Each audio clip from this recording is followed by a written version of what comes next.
This is Central Texas Living with Ann Harder.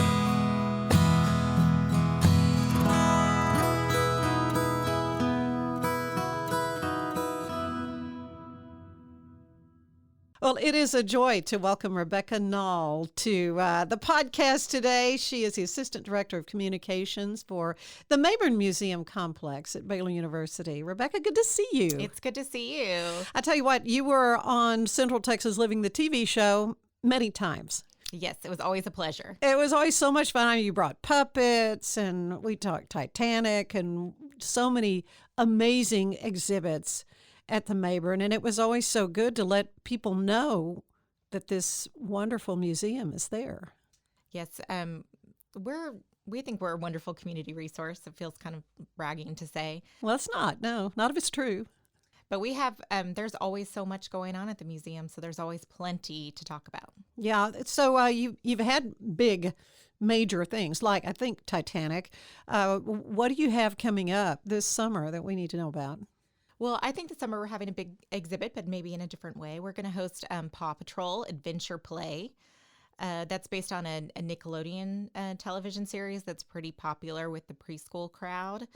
The exhibit was developed by the Children's Museum of Indianapolis, which we've rented a lot of exhibits from them throughout the years. They're always very good quality. There's a lot of learning opportunities in the exhibits, as well as generally topics that, might appeal to children and families. Well, let's talk about kids. So you're saying this is really for the little bitty ones. What's there for, say, the older children and even adults? Well, we really have something for everyone at the museum. Paw Patrol is probably, preschool, early elementary school is really what it's geared towards. But we have our natural and cultural history exhibits that can appeal to families and adults that just want to come in and check out the exhibits and learn more about the flora and fauna and the history of this region that we're in. And those exhibits will lead you out to our historic village, which is 9 wood-framed buildings that represent life in a small community in the 1890s. So most of those buildings you can walk in. We have audio tours throughout the exhibit, so you can dig into the information a little bit more if there are different museum visitors that might want, more or less information. And it's a really very immersive experience. We also have a multi-floor hands-on discovery center, which is good for, the little ones, but we have a 5 and under space called Play Waco, where you can experience, life in Waco. You can go to H-E-B and go grocery shopping. You can put on a play at the Hippodrome, like you're watching a movie. You can deliver the mail. So that's pretty fun for our early learners. But we've made some other improvements that might appeal to the older kids. We just opened a backyard ecology exhibit in October that is geared more to 4th to 6th grade. And it kind of brings the outdoors inside. It talks, we feature some Baylor research that's taking place on campus in the exhibit. We integrated our live animal displays in a more meaningful way. And we also have a learning area over there that will feature actual researchers from Baylor. So they generally come over several times a month, and we have someone. I talked to someone earlier this week about mosquitoes. She brought mosquito larvae.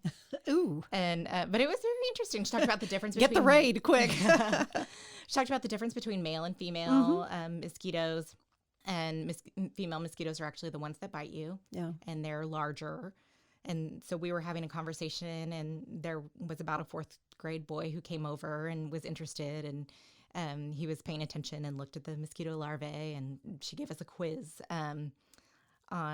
gave us a picture of a male and female mosquito, and, asked which one was which, and he knew the answer, and he was very excited. So it's fun. My children have really enjoyed being able to interact with the scientists that we bring to the museum. So you've got a 2-year-old and a 5-year-old. Yes. Both girls. Both girls. I have granddaughters who are going to be 7 and 2 that are 4 that are cousins. So they love the Mayburn when they come to town, and that's the first thing we think to do when they come, because they really love the little shopping area with the H-E-B carts. That one of their favorite. They love with the music instruments, the stepping on the piano yes. keys, and all that area, all the interactive stuff. Now we're talking a lot about disease, and so what do you have in place for, because these kids are touching and handling all this stuff? Yes. Well, so the museum is part of Baylor University, and the Baylor housekeeping kind of ramps up their efforts every year during flu season. And so they have a special disinfectant, and they make sure that they're hitting different contact points, doorknobs, different, bathrooms with this, during their regular cleaning schedule, but they're just, a little bit more. And then we have internally in the museum have a pretty regimented schedule for disinfecting, and we're just making sure that we're reviewing that. We're cleaning a little bit more just to make sure people feel comfortable bringing, themselves or children to the museum, that it's a safe space. What are your numbers like as far as attendance? So our Titanic year was the largest year that we had. Obviously, that brought a lot of people in, and people who had never been to the museum before. And that year we had more than 195,000 people visit the museum. Wow. I think this year we'll probably see about 165 to 170,000, which is great. We're happy with that. When the museum opened in 2004, we were seeing less than 100,000. So we're just continuing to grow as more and more people find out about us. And we're hoping to, continue that even more, to be seen as a regional museum, because we are a good size for this area. Yeah, I'm reading some of the comments when I was looking online at TripAdvisor and things like that you can easily go to. Comments were, it was a surprise, at how big the museum was, and how comprehensive it was for kids and for adults too.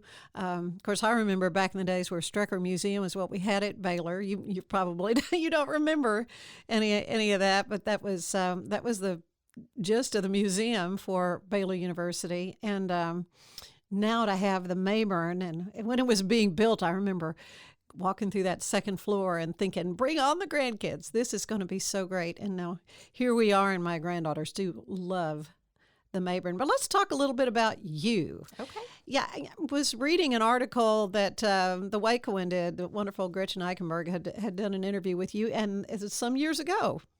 Yes. And she talked to you about the juggling of life as a wife and mom, and your firstborn was just a year old at the time. Like say, now you got two. I do. How have things changed for you, older and wiser? Has anything changed as far as what you're having to do as a wife and mom? Well, I think, life is constantly evolving and changing. Some of it's, more of the same, and some of it's new as you figure out how adding another person to your family affects things. But we're kind of, we're definitely in the groove now. Our youngest is almost 3. So it's almost hard to remember how life was before she joined us. It's a juggle. I have sometimes a weird schedule. My husband has a weird schedule, but we're able to make it work through good communication and a little extra planning and understanding. Yeah, as you say, when you have two adults with very different career paths, making all that work with the family can be a big challenge. How did you get to Waco in the first place? Well, I went to the University of Texas for my undergraduate, and I wanted to major in history. Really? Because that was my passion in high school and in college. And I really, wanted to come up with a career that I felt would allow me to use that in some way. And so I was researching different career opportunities, and I didn't necessarily want to be in academia. But the museum field just called to me. And so I started doing some internships in Austin, and really felt like that's what I wanted to do. So I explored, so I went to graduate school at Texas Tech in the museum science program, and completed that. And coming to Waco was really one of my first jobs out of graduate school. Really? Mm-hmm. Really? Did you ever dream that you'd stick with it now all these years? I didn't. I mean, I knew I was going to explore the field, but the path that my job has taken at the Mayborn Museum has been a surprise to me. But I've enjoyed every minute of it, and I love working at the museum, and I love how the Mayborn has evolved over the years, and how there's always something new to learn, and and just offer to the community. You told me you're going to be doing research watching Paw Patrol. Right. Not Who everybody gets to do that. Who gets to do that? What do you and your family? What do you all like to do for fun, just for hobbies and stuff? I mean, I would say let's go to the museum. Let's go to the Mayborn, but We do go to the museum a lot. And I'll ask my children as it's coming to the weekend what we want to do, and they always say they want to go to the museum. And sometimes I try to get them to want to go to the zoo instead, because I do love the museum, but it's like, I was there all week. Yeah. Let's go to the zoo. And they love the zoo as well, but they always want to go to the museum. Yeah, it's there are a lot of things to do around town for little ones. Lots of opportunities for that. A typical day for you looks like what? There's really not that many typical days. My job is pretty varied, and I work with a lot of different folks at the museum. I work with visitor services as well as marketing and the museum store and museum membership. So there's always, new challenges, and we work together to pick the traveling exhibits that we get. So there's new research about how to, what the exhibit's going to be. Have to watch Paw Patrol. Talking about how we're going to get this great information out to the public, how we're going to offer the best customer service to those who walk in the door. It's different every day. Well, let's talk a little bit then about the nuts and bolts of it. I know that you really would like folks to have memberships, because that's really the best bang for your buck if you're going to come a lot to the museum.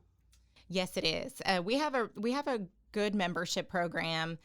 And they, are relatively inexpensive. Our family membership is $95 for a family. So it's 2 named adults in the same household, as well as all of the family, or all of the children in the household. That's great. And you get, unlimited general admission to the museum for an entire year for that. Sometimes we have events or exhibits that might cost a little bit extra, but you always get, a pretty hefty discount if you're a museum member. And we have grandparent memberships that are also very popular. With spring break around, you see a lot of grandparents taking their grandchildren to the museum because the parents are at work and they're helping out. Sure. And so that's only $85, and that includes all of the grandchildren in the household. So I talked to someone the other day on the phone, and they had 9 grandchildren. Oh my goodness! And so they take turns bringing the different. Children from different families to the museum with them as a treat. Well, of course, summer's coming up, and I know some of my fellow grandparents have like Camp Gran or Camp Nana or whatever, and all the kids come, and they're always looking for things for them to do. You also have a free admission day, right? We do. We have 3 community days a year that are free, and they're at different times of the year. We have one on a Saturday in May, and a Sunday in September, and a Monday in January. Okay. So just kind of be on the lookout for that. Yes. All the dates are listed on our website for this year, but we have a lot of other reduced or free admission opportunities for those that need it, including library passes. We've worked with the libraries in town, the McLennan County libraries, as well as the Hewitt Library. And so we have a certain number of passes at each branch that people can check out. And do you still have something in conjunction with the Mammoth exhibit for kids that do a badge or something? I was reading something about that. It's the Junior Ranger badge. I think that's the 4th graders can complete a Junior Ranger badge at the Waco Mammoth site. And then they will get free admission to the museum after completion. And you have birthday party capabilities. Yes. And also, I think I saw that folks could even bring a picnic lunch if they wanted to have something at the village. Is that still true? Yes, so I just left the museum to come and meet you, and it's a beautiful day outside. Yeah. And we have picnic tables in the historic village, Mm-hmm. and so it's a great place to come and bring your lunch. And we have tables in the museum too. Whenever weather is bad, I see a lot of families pack their lunch and play. That's been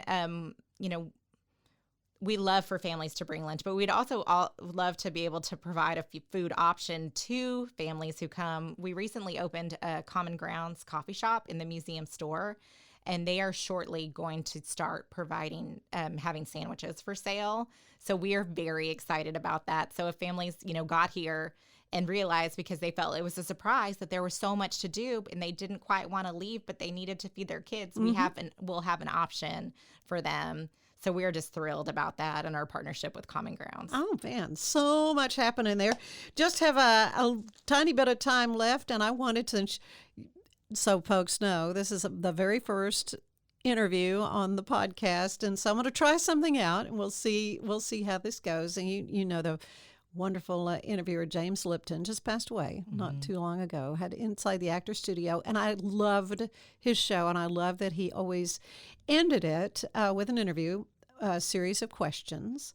It was a combination, really, of questions from Bernard Pivot, who hosted a popular TV show called Apostrophe, if I'm saying that right. And he based the questions from Marcel Proust, and this is my edited version of these questions. What's your favorite word? Oh, wow, that's hard. Sorry. I popped this on you, didn't I? Yikes. The one that keeps popping to my mind right now is book. Okay. I don't there know you if that's go. a good word, but I love reading, and I'm always reading, 2 or 3 books at a time, whether it be, something related to work or, the fiction book or a nonfiction book. And I love reading to my children at night, and they have a huge passion for books, and we read so much. They have more than I even counted the other day, like 150 books. Okay. What do you have a least favorite word then? Something you don't like to hear. I don't like the word nasty. All right, good. What turns you on creatively, spiritually, or emotionally? I might go back to reading for that as well. I mean, there's always, new ideas that can be learned from books. If it is a fiction book or a nonfiction book, just new ideas to explore. What sound do you love the most? I like birds chirping Oh. in trees. And what sound do you least like to hear? The sound of my children screaming at me to wake up early on Saturday mornings. Yeah, especially on a day you could sleep in. Okay, so you obviously love your work. You've been there at the museum for 12 years. 12 years. What other profession would you have wanted to try? Whenever I was in junior high or high school, I thought I wanted to be a journalist. So I was thinking about that because I did enjoy reading so much. I, toyed around with the idea about being a journalist or a novelist. What job do you know you would not want to do? Anywhere in healthcare, though I do appreciate those people that can do that. I know. Yeah, I'm right there with you. Yeah. Okay, finally, what do you want to hear God say to you when you hit the pearly gates? I know that you tried your hardest. I'm always working on improving, and I want, I just, I have a difficult time, sitting still and not, always trying something new and trying to do better at what I'm working on. Well, you're doing a fabulous job. Rebecca, thank you so much for you. being with us today, and I'll see you at the museum. Can't wait.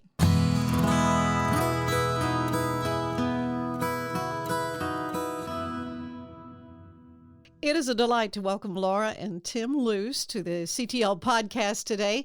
Relatively new residents in Central Texas, and their story really that brings them here is such an interesting one.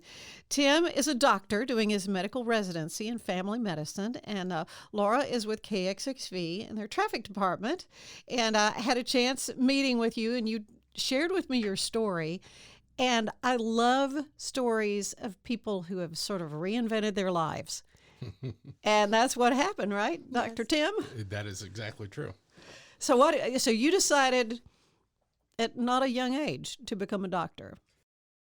Yes, I did, to the degree that I decided it was kind of a calling, really, that surprised me, I think, as much as anyone else. But I was 46 years old when I was a vice president at Bank of America in their corporate strategy and finance department. And one morning, I just thought, okay, now's the time. I always wanted to be in medicine since my first time through college. And all of a sudden, it was time to go. So then I just had to talk to her about it. Yeah, big change in your lifestyle, right? Yes, exactly. You go from 2 six-figure incomes. How do we go from that to 1? And what does it look like? You have to downsize a lot of things that you don't even really realize. You take for granted all the little things that you spend money on that you probably shouldn't anymore when you're going through this kind of a journey. And it's a long journey. It's a good 10 or 11 years from where we started to where we are now. All right. So you were what age again when you decided? I was at 46. 46. And you started college basically over as a freshman, right? Because you'd been a business major, I presume. Yes. And any science classes I had taken were 20 years old, so they needed to be redone. So I started back at the community college in Tarrant County and took general chemistry, a freshman chemistry class, and off I went. I had labs and the whole bit, just to see if I could still do it. And it went really well. Good. I mean, you never had any doubts when you got going? Once I started, it was what I don't think people realize is that college is a lot more fun the second time around. It really is, because you're much more focused. You know exactly why you're there. A lot of the ancillary things going on in life that are happening at 18 and 19 and 20 years old, we had already been long past those things. We had a few of our own unique challenges, I suppose, but it was a lot more fun the second time around. Okay. Other family members in on this decision? They were grown and out of the house. So Okay, it was let's talk about those family members. a couple cats and doing this journey. And to be honest with you, you really need a good support system. And that could be a family member, that could be a group leader at church, that could be your closest friends or, neighbors. We're all of the above. Exactly. All of the above is definitely our case for us. And having my close friends and my church involvement kept me going through the tough times of him being in school and being gone.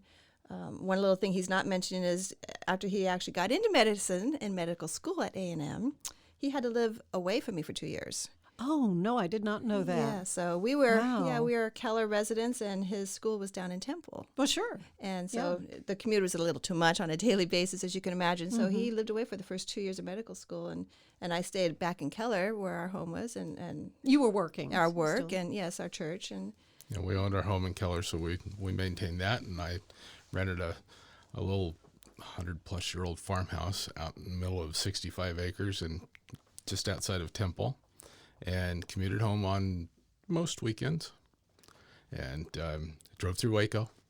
Either way, had no idea that this is where the whole thing would end up.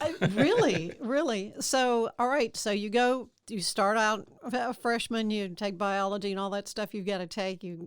4 years, I presume, to get through that. Yes, it took part 4 of it. years. I finished at University of North Texas. Mm-hmm. I took a full year of upper division, just pure science, and it went really well. Applied, took my entrance exams and that sort of thing. What, the MCAT, is that what they call it? The MCAT, yes. And then 2 weeks after I put in my application, Texas A&M called, and that was my first interview. I knew instantly as I walked out of the interview day, it was the perfect day. I just thought, this is the place. I had no idea why. Of course, then again, I had to tell her, I think I'm going to be spending some time in Temple for a while. I was just excited to see the excitement in him again. It's like a whole new light turned on in him when he actually started walking this journey to become a doctor. He is having so much fun in it, and he's met some amazing people along the way that have just inspired us as well. And just to see that light illuminate out of him again has just been a blessing. And so you did how many years of med school? Is it 4? 4 years. 4 years of med school at through Yes, it was, Baylor Scott and White. yes, it Well, was, at Texas A&M. yes, through Texas A&M. It was 2 years in Temple, Mm-hmm. and then the second 2 years were at Baylor University Medical Center in Dallas. Okay, so you're back the home. big Baylor. Yeah, you're back home. So then the next step is, I mean, by then you are Dr. Tim I Luce. graduated. Yes, the second time that I was in College Station was the day that I graduated. Oh, yeah, right, right. And graduated and then applied to residency. I took a year and spent some time in surgery and preparing the application, that sort of thing. And then we applied here. I had a couple of friends of mine that I graduated with were already at the program here in Waco. And just knowing them and his heart for medicine and how well it worked for him, I knew that it worked for me.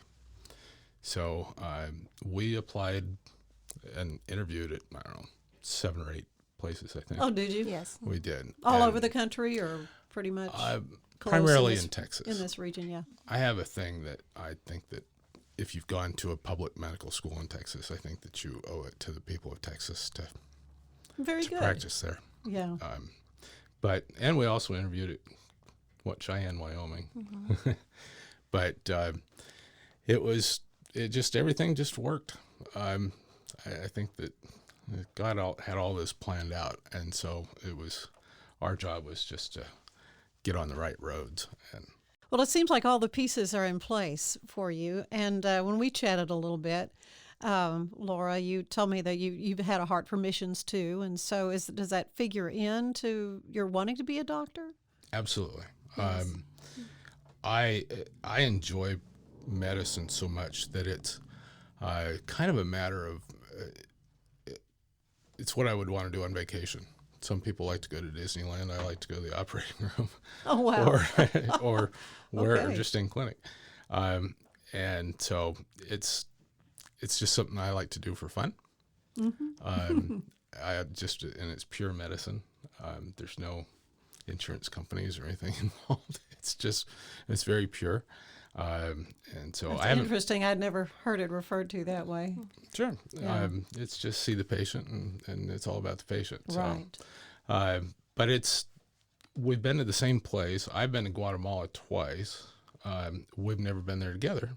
We have yet to go on a mission trip together as a couple. Yeah. Prior to moving to Waco, we were involved with Gateway Church up in South Lake and part of their global ministries. And I was very blessed to volunteer there my free time, when I can. And I was asked on multiple times to lead some of their mission trips. They go 30 to 40 places per year. Oh, my, yeah. And each one needs a couple of leaders and logistic leaders, but, to be exact. And so that was my role, was to be the logistic leader, put the trip together, see it through, and actually go on it and lead it in country. And so I was blessed to do that. I've been to every continent now except 2.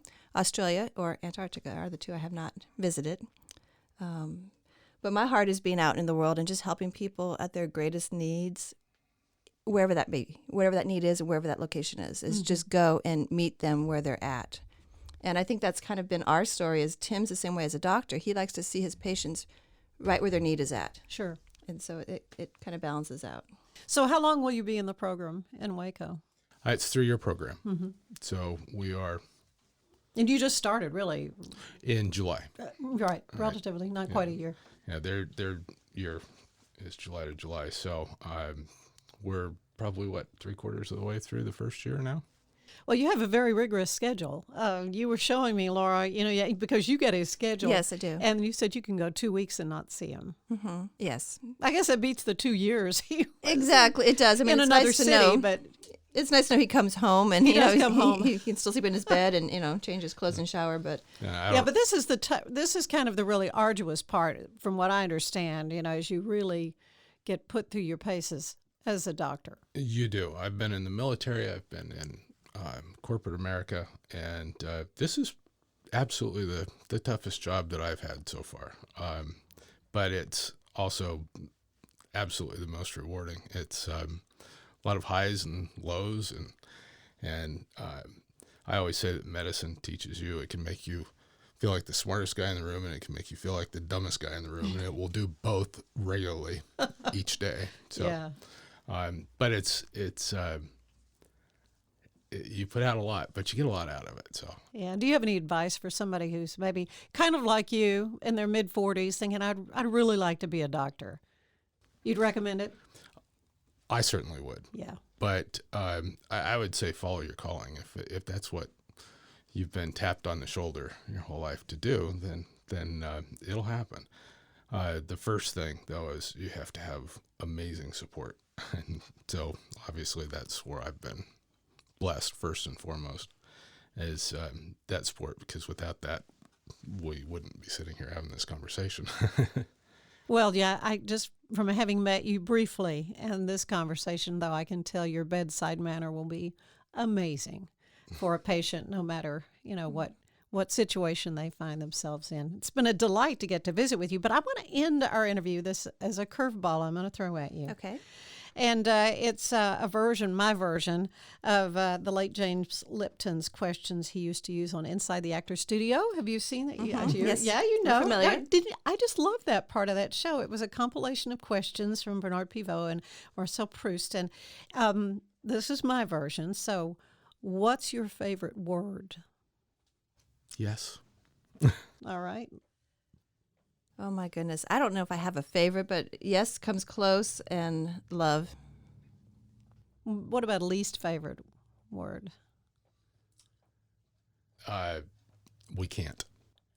That's 2 words Well, with a contraction. yeah, okay. For me, my least favorite word is no. Okay, there you go. Right. All right, what turns you on creatively, spiritually, or emotionally? Anytime that I feel like I am right in the center of where I'm supposed to be, it's a incredibly energizing and empowering place to be. For me, it's don't put boundaries on me. Give me the tools, tell me what you want, and get out of my way. So there's that famous quote of, either you're standing by me, on the side of me, or in front of me. Choose wisely. Good. What sound do you most love? When I get to deliver a baby, and that baby takes the first cry, Oh, my. it's pretty amazing. And I also like fly fishing streams. So if I hear The river flowing kind of over sound of yeah. yes. river flowing over rocks is right up there. That's pretty good. All right, Laura. For me, I've actually got 2, and one is the ocean rolling in on the beach, and the second one is kind of a strange one for probably me, but I love to hear an aircraft carrier jet go off of an aircraft carrier. Just that rumbling jet taking off, and I personally would love to go off an aircraft carrier. Okay. All right. something So what sound do you not like? One is trains in the middle of the night. Probably be one that I don't Okay. care for. Or really loud engines of any kind. All right, so just the opposite here. Plane engines, jet wine is okay. Oh, okay. But For me, I don't really have a sound I don't like. I'm not fond of small yippy dogs barking. Okay. You probably have a lot of company on that one. What other profession would you like to try? Now, you did this some 10 years ago. You said, okay, I'm going to try another profession. I think after I've been a doctor for 40 years, I'm going to try and be an astronaut, I think. Would be There my you next. go. There you go. Well, this is actually, my 3rd career since I've started, but I'm looking forward to retirement. That was one of our arrangements. So if that's actually a profession, I'm not sure, but I don't see myself sitting around doing, nothing. I plan to be busy. Yes. Yeah. I identify with that. What job do you know you would not want to do? I don't think I would want to be an auditor of any kind. Yeah. For me, call center. I don't want to sit Really? in a box and sit at a desk and answer phones all day. Okay. So the final one, what do you want to hear God say when you arrive at the pearly gates? Welcome home, and we have all the chocolate that you want. I think for me, it's I hope I hear, we've been waiting for you.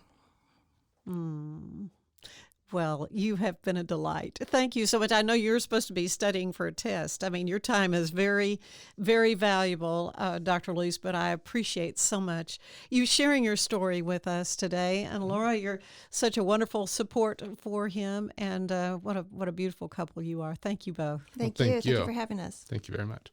Central Texas Living is part of the Rogue Media Network family. Be sure to check out their other shows at roguemedianetwork.com. Please rate us 5 stars on iTunes and anywhere else you get your podcasts. Join us again soon for more Central Texas Living, the podcast. This has been Rogue Media Network Podcast.